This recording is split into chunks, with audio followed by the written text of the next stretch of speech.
Светлана Алексеева 30 еллык тәҗрибәсе булган укытучы, шуларның 11 елы сыйныф җитәкчесе вазифасында.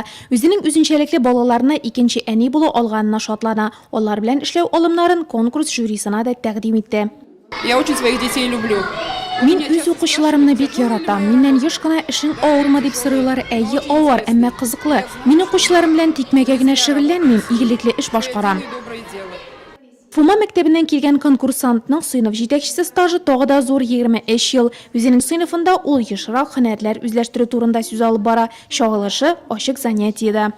Һәр педагог хезмәткәр сыйныф җитәкчесе булып эшләмәсә, миңа кажется, ул педагог хезмәткәр булмый да инде. Иң кызыклысы мәктәптә менә шу балалар белән якыннан килеп эшләү инде. Уйлыйм, һөнәремне яратам. Әйбәт сыйныф җитәкчесе булу өчен балаларны яратырга кирәк, аларны кимчелекләре белән кабул итәргә кирәк. Һәм һәр вакытта, һәр даим инде аларның кызыксынулары белән яшәргә кирәк.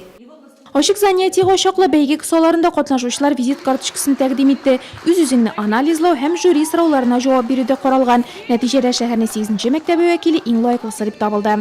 Дети помогают. Балалар үзеңне тонуста тотарга булыша, алар минем кебек үк амбицияле. 8нче сыйныф ул һәр вакытта да катлаулы үсеш чоры. Бу яшьтә алар бик иҗади. Минем укучыларым иң әйбәтләре. Беренче һәм икенче урын яулаган 2 конкурсант Нурлат-Данын Бөгелмә шәһәрендә зона этабында яклаячак.